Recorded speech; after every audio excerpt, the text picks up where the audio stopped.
Hello everyone, it's Old Guardian here. In this Raid Shadow Legends guide, I'm going to take a look at which champion should you choose as your very first champion. Elhain, Kael, Galek or Athel, and what should be your very first goal after choosing your champion. This video is sponsored by Raid Shadow Legends, and they also gave me a special link that you can use to create your account in order to get some free perks. And overall, if you're now choosing your starter champion, you should always start your account with a special link, because that's going to give you multiple champions that are going to be really useful. For example, my code here is going to give you Elenaril, a legendary, right after tutorial, then Tagoar, a very strong epic at level 15, and Uugo, another very strong epic at level 30. So if you have already created your account and you did not use any special link to do that, then I would actually advise you to start over, because missing out on those champions is such a big deal. Or if you haven't started your account yet, then this is an excellent link to do it. Also, when you start a new account, you really want to redeem a new player code within the first 24 hours that you have your account.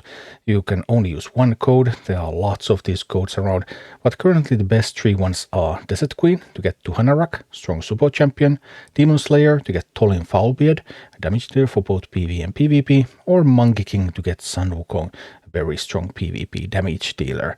I chose Tuhanarak myself because those strong support champions, they just are really good in the late game in PvE.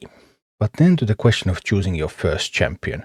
So the most common option is Kael. Kael is a dark elf, generally considered the best starter champion.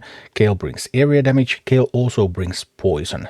Poison is really good here, because poison is especially valuable against bosses and even more valuable when your gear isn't very strong yet, because poison deals damage based on the target's health. So even if your gear is pretty weak, then poison is still going to deal a lot of damage to a big boss that has a lot of health. You may need some accuracy on your gear to apply the poison successfully, but beyond that, it's just going to go to work on big bosses. I have also done the full campaign with Elhain. I actually used Elhain and Rector Dracht as the combination. Elhain brings damage. There's 2 area attacks, so Elhain is very bursty. But Elhain does not bring any debuffs, and some people actually consider Elhain to be the weakest of the starter champions, because all she does is damage, and well, once you get some great epics, great legendaries, then there's so much more damage available.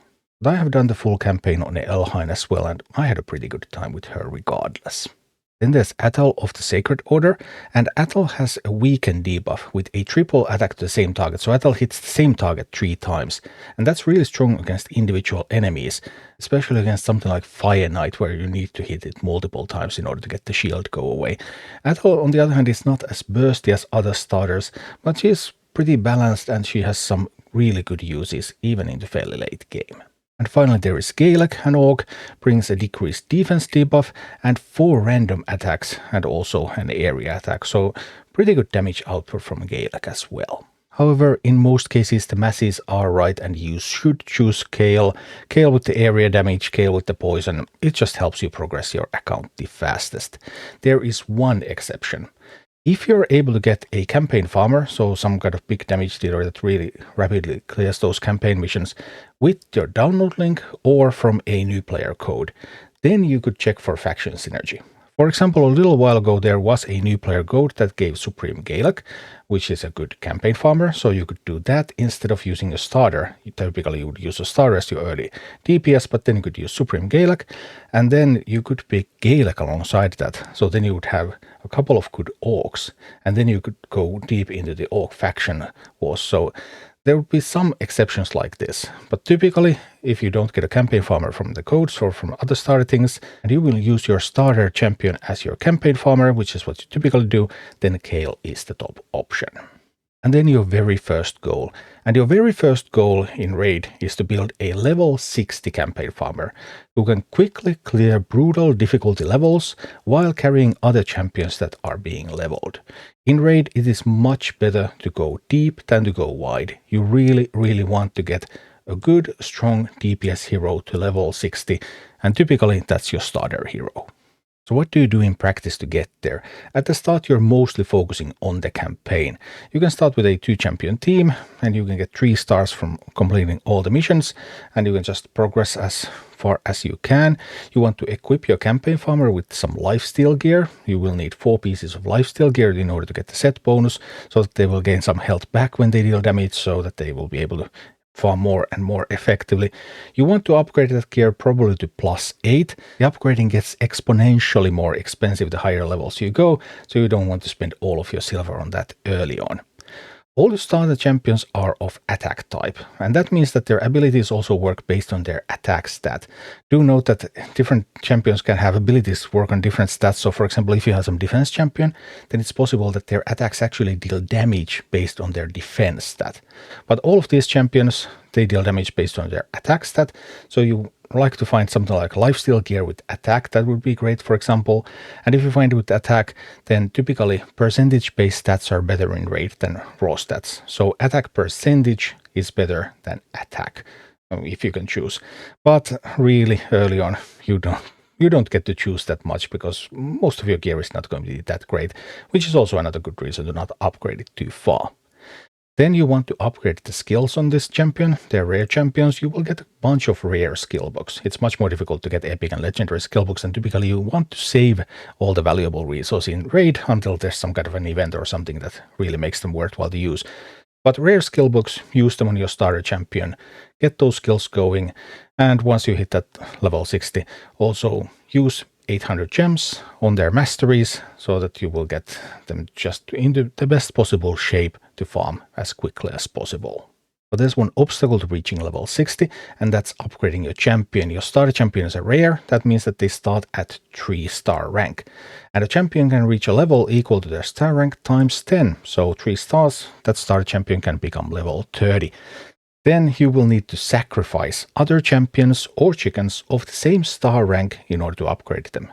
So for example, you have 3-star Kael, and once Kael reaches level 30, Kael cannot progress further, then Kael needs to get an upgrade on the rank. And he needs 3 other 3-star champions or 3-star chickens, they can be of any level, in order to get a rank and then become a level 1 4-star Kael. You actually get 3 3-star chickens from the apprentice pass really early on when you start a new account, so you can use those for your first Kael upgrade. That gets you the 4-star Kael, that can then go to level 40, and once it reaches the level cap, level 40, then it needs to be upgraded again. So then you will need to start farming food by leveling up weak champions to the proper star rank, and then you just sacrifice them, and then your better champions become stronger and stronger. So I will show you the rank upgrade. I have a level 30 Kael right here, and I have these chickens that I got from the apprentice pass, and because there are exactly 3 chickens, they're all that I need.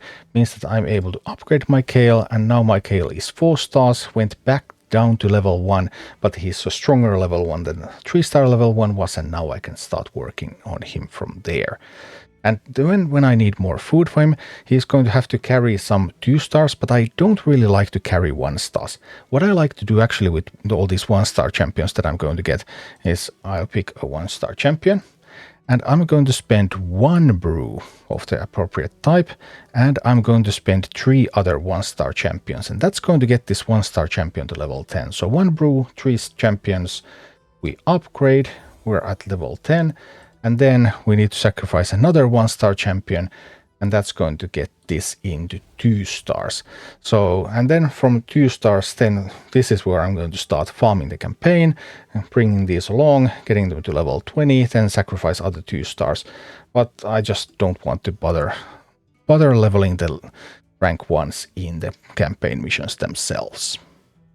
And going through the campaign and then leveling up your weak champions to be used as food is much of what you're going to do in the early game. There is one thing that I would like to point out, which is to start working on your arbiter missions. There are some missions that complete even though you're not at that stage yet, but there are also many arbiter missions that don't. So you need to actually progress through these missions and then do whatever they ask. And you might have done it like 20 times before, but you didn't have that mission unlocked yet, so you have to do it again. So it's a good idea to start progressing through that.